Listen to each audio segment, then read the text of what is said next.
Okay. All right, perfect. Good noon.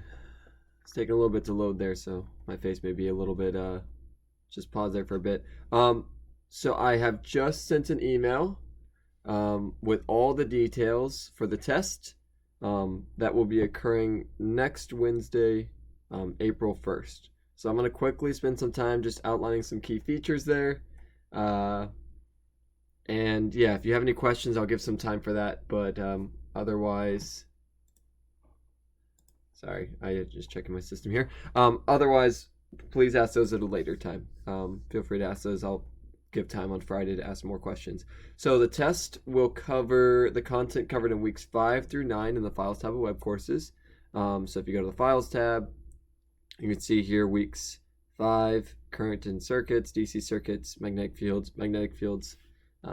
Fortunately, I can't really move this. Magnetic fields and sources of magnetic fields, and then Faraday's law. So those are all listed here, and it includes the content assessed in weeks and quizzes 5 through 8.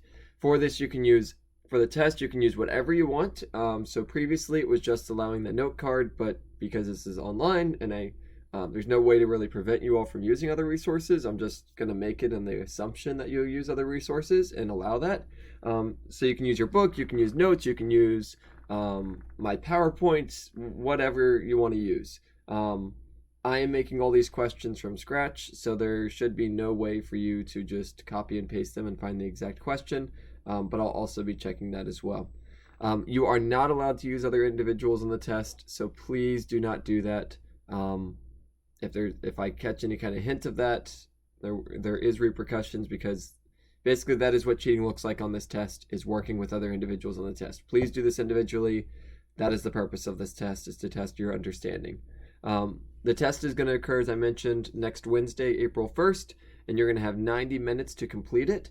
So once you open the test, which will be located, so the test itself will be located, if you go to the assignments tab,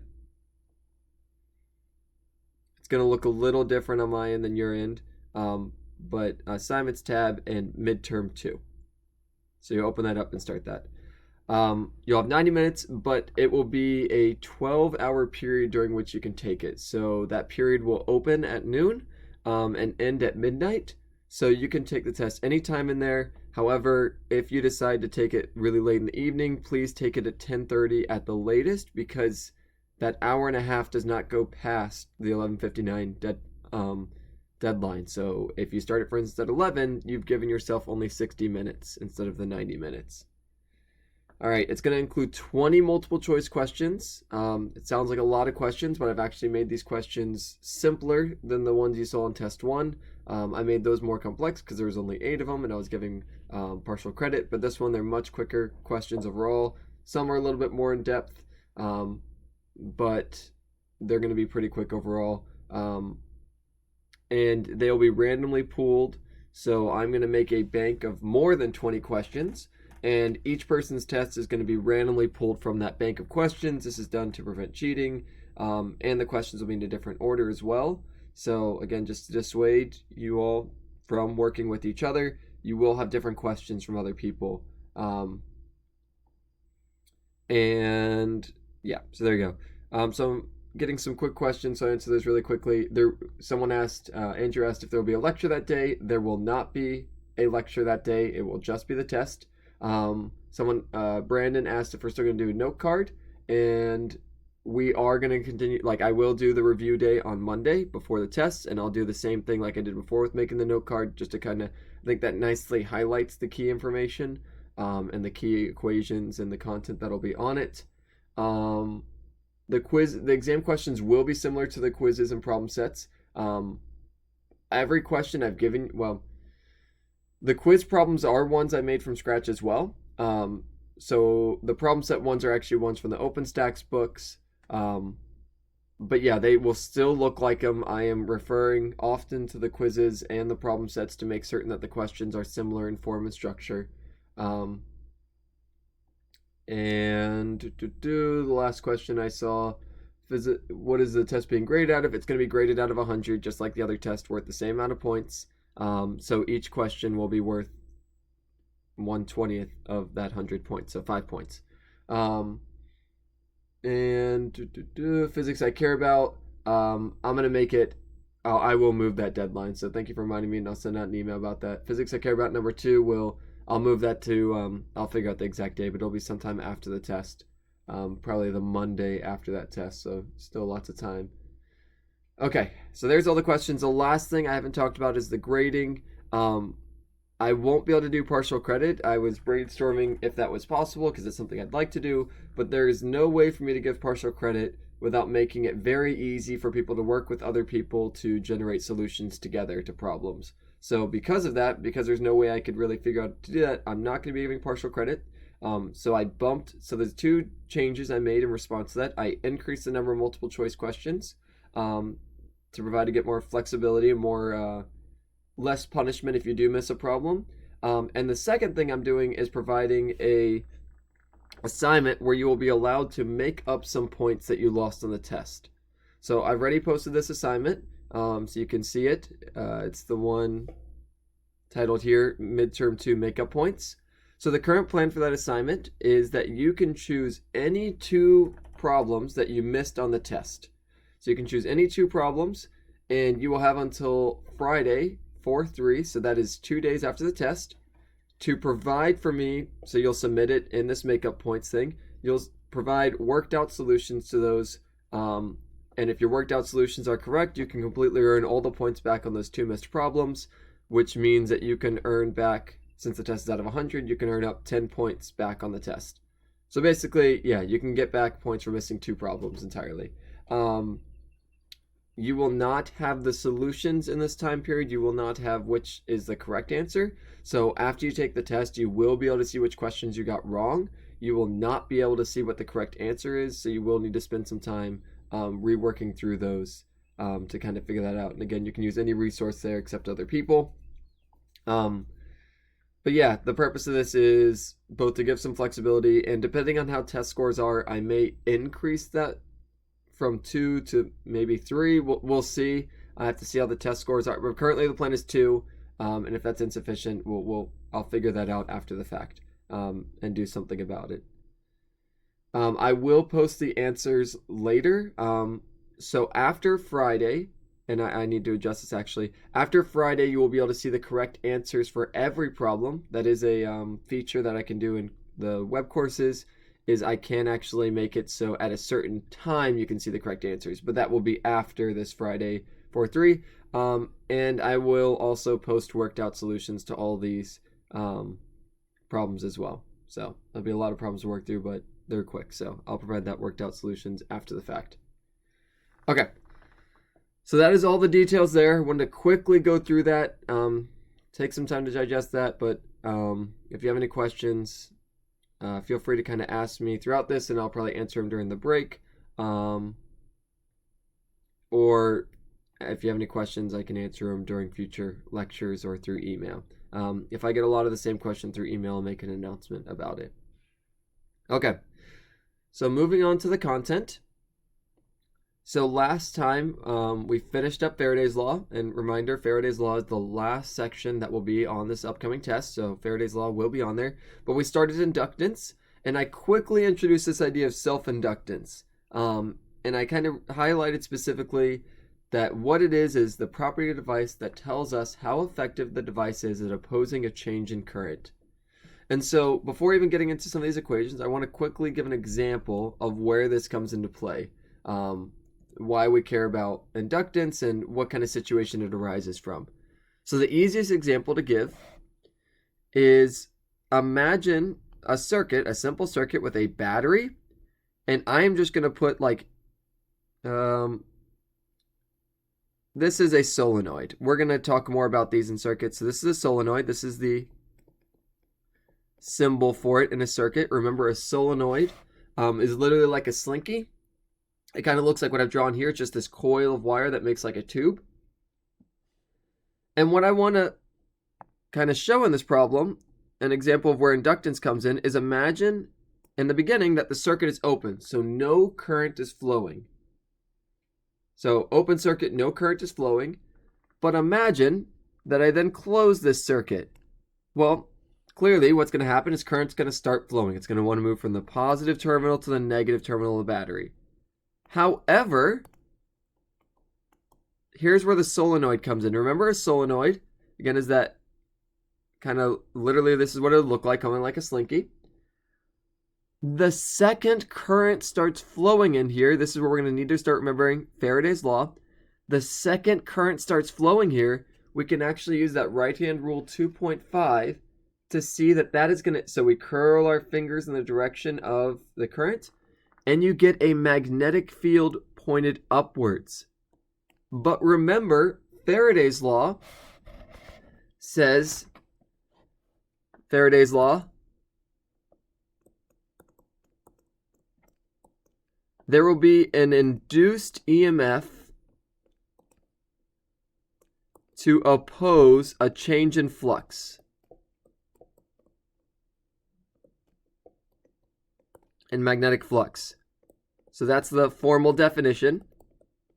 So because a current has gone from no current to some current, that means I went from no current to some current, and that means I went from no magnetic field to some magnetic field. That means my flux has increased. I went from no flux to a bunch of flux going up. So what's going to actually happen in this is this circle of wire, this solenoid, is actually going to induce a current, and I'll kind of draw this the other way. It's going to induce a current the other way. Induced current to generate a magnetic field the other way to oppose this. So this is kind of weird because we have a solenoid generating a current to oppose its own change in flux. This isn't an external field, this is a field that the own solenoid is making. And this may seem weird because before we've said, oh, a charge cannot generate a force on itself. A thing of mass cannot generate a force on itself. But here we see this kind of thing generating a thing on itself. And this is where you have to remember that this wire is not, we don't actually think of it as one giant thing. It's made up of a bunch of tiny pieces of wire. So it's not one piece of wire is affecting itself. You have to think of this as an infinite amounts of tiny pieces of wire, and those are affecting all the other tiny pieces. So, all this to say, when you have a circuit like this, and your current starts to increase, anything that you have, any kind of loop, anything that you can get a flux through, the current will go through it, it'll start to generate a magnetic field, it's going to oppose that change in magnetic field by generating current the other way. So it's going to oppose, remember, opposing the change in current. It opposes it by generating current the other way because of Faraday's law, which says that you want to keep flux the same. And this is what inductance is. Inductance is kind of a way of us defining how much it opposes it. For the amount of induced EMF, it's a ratio of the induced EMF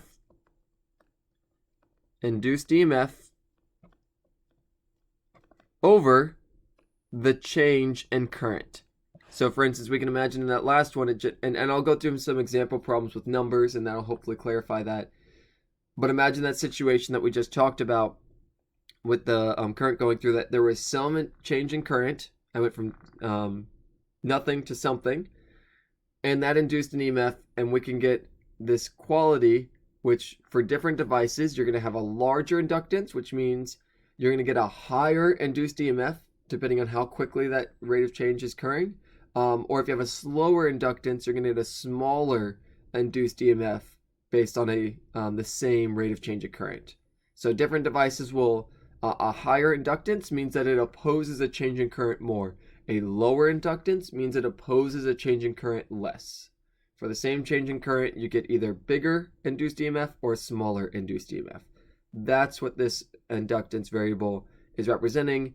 And every conducting object will have some impedance, just like every object actually has some resistance and capacitance. But we generally ignore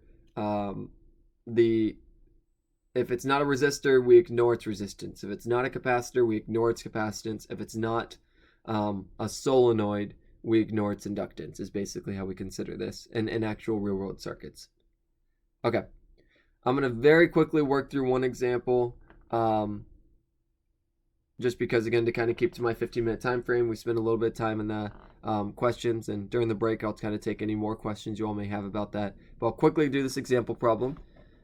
I have a coil of 50 closely wound turns, so this just means that the coil is like this. It's not a solenoid. It's actually a coil, like a flat circle that's just got a bunch of coils on top of each other. And due to something that happened, a change in current, you got an induced EMF of 2 volts. So we got that induced EMF of 2 volts through a coil with 50 turns. And the current increases uniformly from 0 to 5 amps in 10 seconds. So current final equals 5 amps. Current initial equals 0 amps. And time equals 0.10 seconds. So what is the self-inductance of the coil? AKA, what is this? And we're just going to call it inductance pretty much for the most part. What is the inductance of the coil? So inductance equals mystery. Well, we're just going to quickly refer back here. And we see that inductance, the self-inductance, is the induced EMF over the change in current. So L equals epsilon over di dt, which is just going to equal epsilon over change in I over change in t. So that equals 2 divided by 5 amps minus 0 amps over 0.1 seconds. You just plug that into a calculator. So we get 2 divided by 5 minus 5 divided by 0.1. And you get an answer of 0.04, and the unit is henries. So there we go. That's it. Basically, this thing got an induced EMF of 2 volts when the current changed this quickly. And so this thing has an inductance of this amount. Didn't even care about the number of turns. All we cared about is how the induced EMF relates to the change in current. And then very quickly, what is the flux through each turn of the coil? So we can very easily, with the current at 5 amps, we can look at our formulas as well. And we see here that N times the flux equals L times I. So I'm going to need to go to the next kind of tab for this. So we're just using the equations I just introduced. So this is induced flux equals mystery. Well, if we look at our last thing, we have N times the flux equals L times I. And so the problem was saying when it's 5 amps, what is it? Well, we just got L. So let's just plug in the numbers here. Well, so flux, we'll solve for flux equals L times I divided by N. And we know all of these values. The self-inductance we just found. And then I is going to be 5. Because you can see here, with the current at 5 amps, what is the flux? And you divide it by the number of turns, which is 50. And that gives you 0.04 times 5 divided by 50. 0.004. And remember the units for this is Tesla meter squared. So there we go. That's just if you want to find flux. There's not many cases where you're going to want to do that. Really, the more important one is finding the inductance. Okay, so I'm going to go ahead and give a couple minutes. If you all have any questions about the test, please feel free to ask them. If you have any questions about inductance or Faraday's law or any questions, please feel free to post them right now. And we'll kind of resume in at 11:51 just to give, because we're almost at 11:49. So just a couple minutes. So I'm going to come right back, grab some water, and I'll keep looking to see if there's any questions.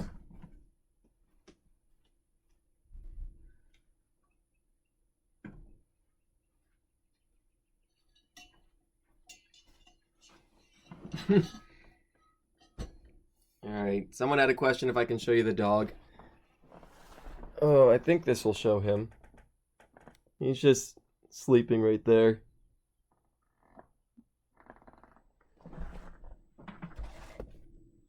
Yeah, he's a good dog.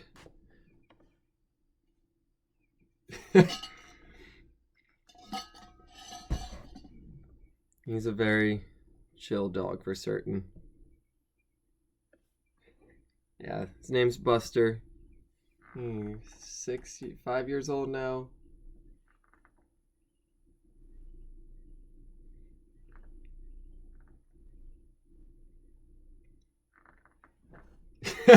Can I just do a live stream of my dog? Maybe one day. Maybe I'll during the test, whenever, I'll just post a super long video instead of doing a lecture of just the dog that you all could have. Will Buster be? He's not the smartest dog, so if he took the test, he would not do very well.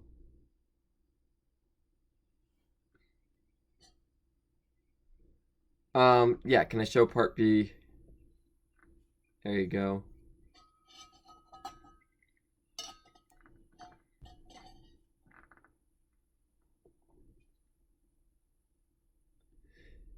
So Brian is asking, so the number of turns doesn't have any effect on the inductance. That is, when you just have the EMF and when you just have the change in current, you don't need to worry about the number of turns.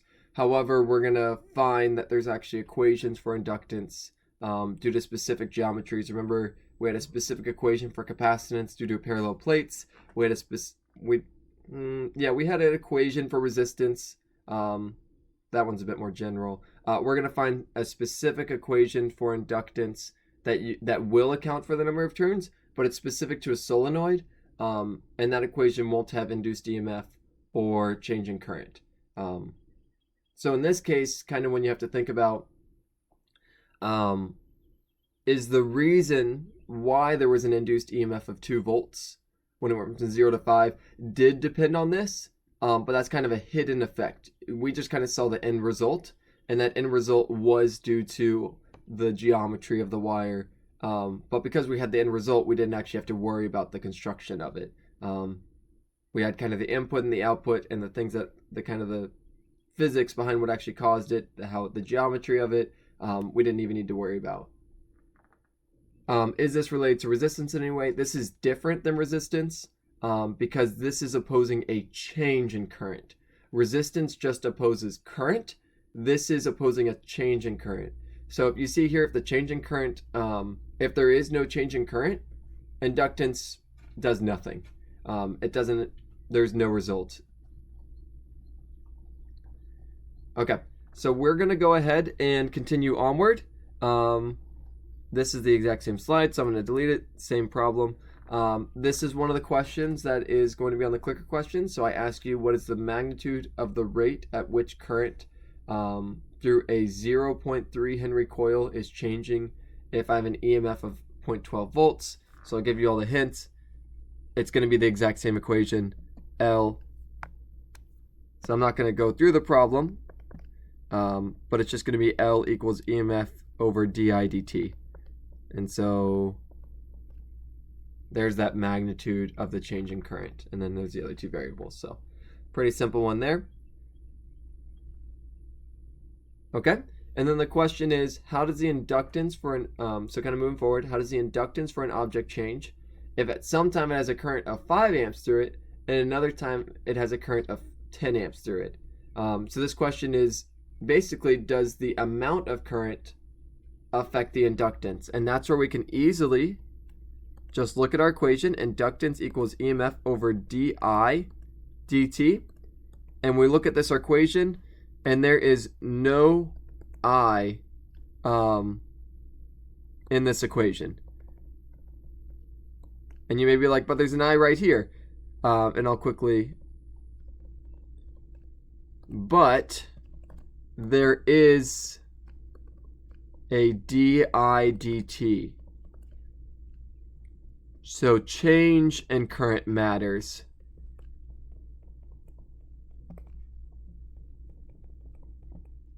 Not the magnitude of current.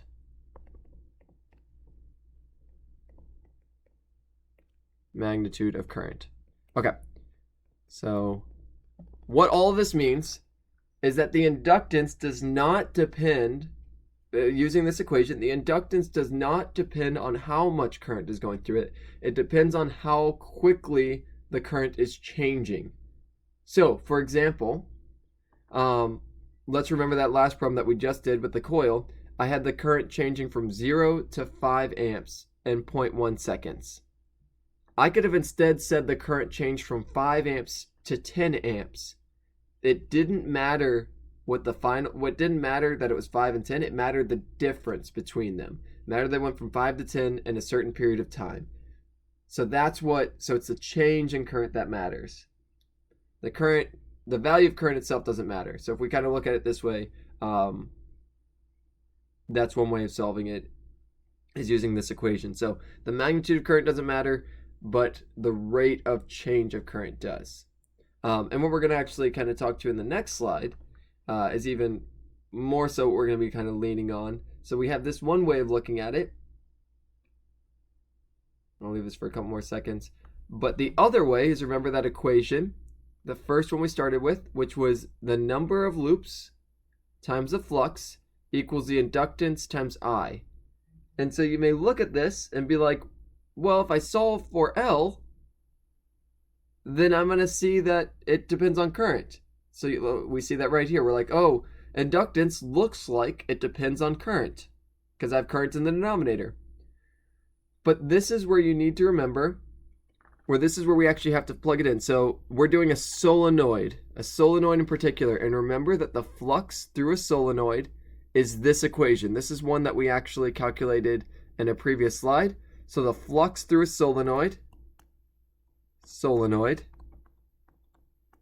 is the number of turns times the permeability of free space times the current going through the solenoid divided by the length. So length of solenoid. So imagine here's my solenoid and here's my L. N is the number of turns. My cross-sectional area, I'll kind of highlight with this blue. Oh, maybe I will. Blue is that cross-sectional area.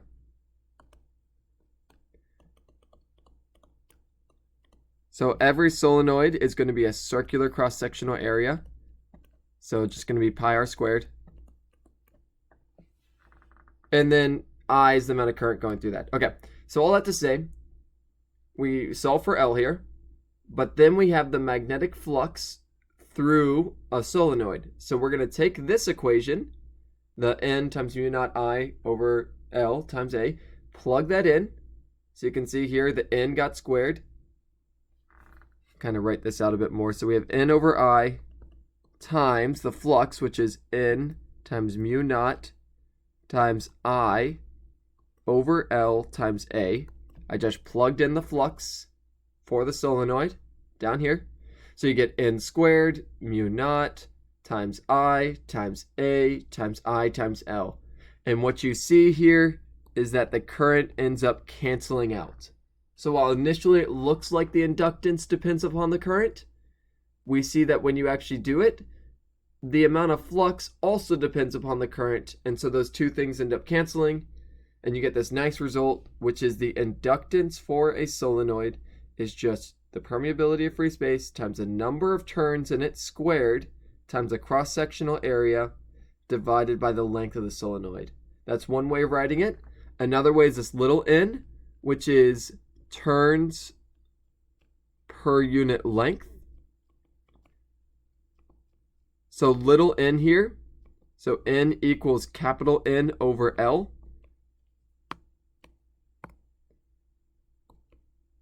And so that's just the substitution that happened here. Instead of having the total number of turns, maybe you have, maybe instead of saying it has 500 turns, it instead says it has 50 turns per meter. And then if you had 10 meters, you'd have 500 turns. So there we go. And you can see here, you just plug that in and you're good to go. So that's two different equations. It's going to depend on the problem. If I gave you the number of turns total, you'd square that. If I gave you the turns per unit length, then you're going to want to use the one here on the right, but they're very easily derived.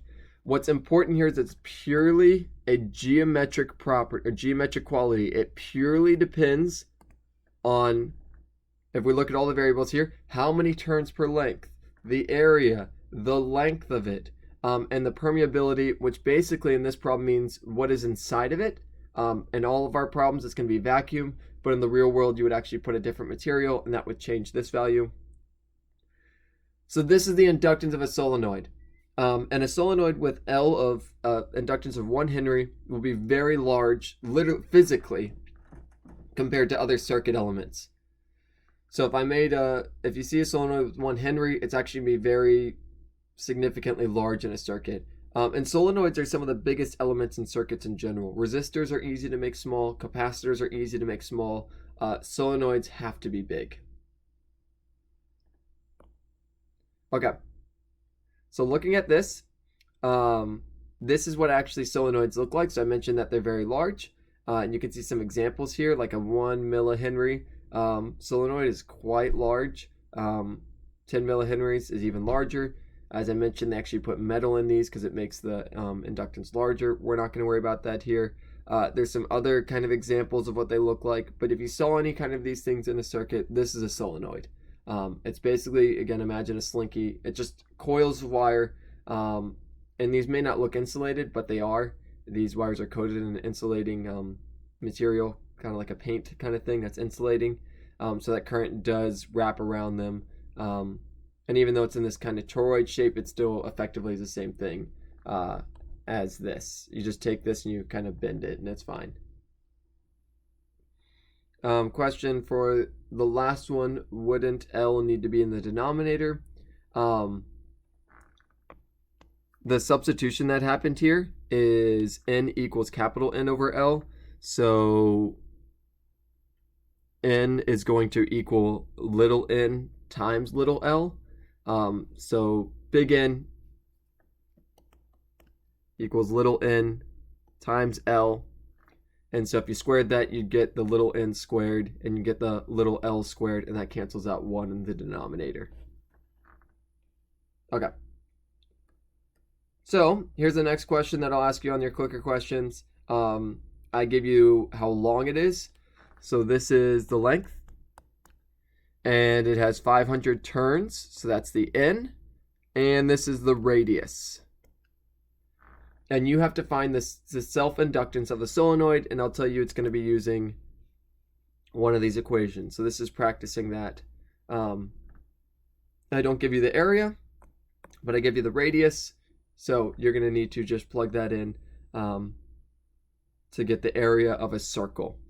So area equals pi r squared, because if we look at our solenoid, the cross-sectional area is one of these, which is a circle.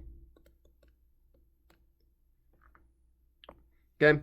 And this is one just to kind of emphasize how hard it is to make an inductor of 1 Henry.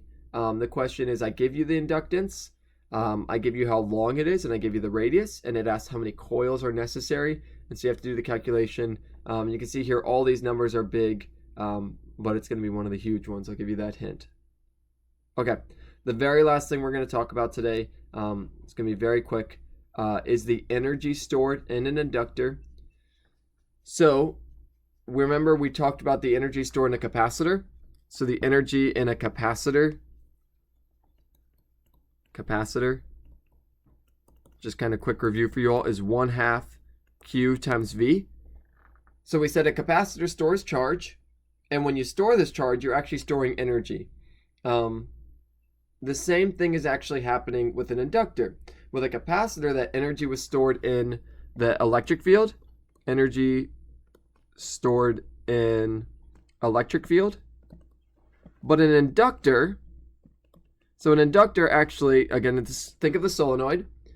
You have your solenoid, and there's a magnetic field going through it, and this energy is actually stored in the magnetic field. So that's where this, you may be wondering, like, because it's easy to think of, oh, I lift an object and the energy is stored because it has potential energy, and that's due to gravity, so the energy is stored in the gravitational field. This one, the energy is stored in the magnetic field. So a solenoid makes a magnetic field in it. When current is going through it, you can see the current value there. and you get energy stored in it. The derivation here comes from, remember, P, the power, equals I times V, because maybe this didn't look super familiar. Yeah, and I'll clarify that real quick. P equals I times V. Remember, V is the same thing as epsilon, pretty much, so that we just have I times epsilon, same thing as I times V. And then you see here I went L di dt over I, and that just comes from, if we scroll up here to our definitions, remember that epsilon equals L, or L equals epsilon over di dt. So I'll just write that really quickly so you won't have to keep scrolling back up. So L equals epsilon over di dt. So if we solve for epsilon, you get that L times di dt. And yeah, this I here is current, just as much current as big I is. But I'm going to use little I here for now, and we'll see why when we start doing the derivation. So little I, current. It's no different. I put it as little I for now. Okay, so remember that power is energy per second. So if I want to get the total energy, this is energy per second. So if I want to get the total energy, I just need to multiply it by how many seconds? AKA, I need to integrate over time. That's the same thing as adding up all the time contributions. So literally we just plug this in. We plug in power, L di. So change in current over change in time times current. You plug that in. You see here that the di's cancel. Or sorry, not the di's, the dt's cancel. I don't want to cover it too much, but they end up canceling. And so you're left with, and the L comes out because the inductance we just said does not change with current. Remember, if we go up to our equations for inductance, there is no current value here whatsoever. There's no I. So that means it's a constant. I can pull it out of that. Constant. So you pull it out, and so you're integrating the current. So current times di, so d current. And this is why I just put the little i's, because we're going to integrate from no current to having some current, capital I. So I just needed two variables for I. So I just made it little I here because I had to integrate from no current to some current. Who cares what that value is? This is how we figure out the energy stored in a conductor. We imagine it goes from having no magnetic field to having the maximum magnetic field. And it has the maximum magnetic field when you have a current of capital I. So if you integrate I di, you're just going to get I squared over 2. And if you plug in 0, that's going to give you 0. And you plug in I, you get that capital I. So I'd recommend, if this didn't make sense, just kind of look through a little bit more. It's a pretty easy, pretty quick derivation. But this is the most important part, that the energy stored in a solenoid, not a solenoid, in an inductor, any inductor, is just 1/2 times the inductance times the current that is running through that thing. The more current, the more energy you're storing, because the stronger the magnetic field. The bigger the inductor, the more magnetic field you get. And this is going to quickly end our thing. I went a couple minutes over. I apologize. I'll talk about this a bit, but basically the question is just, I have amount of current going through it. Here's the energy stored in the thing. What is the self-inductance of the coil? And this is just where you're going to use that 1/2 L times I squared. All right, so that's going to conclude it for today. I'm going to start up the stream to answer the clicker questions from last time. I think there was only 2 of them, so it should be very quick. But yeah. You all have a good rest of the day. I will see you in the next video if you join me there. Otherwise, I will see you on Friday. Or you'll see me on Friday. I can't see any of you all.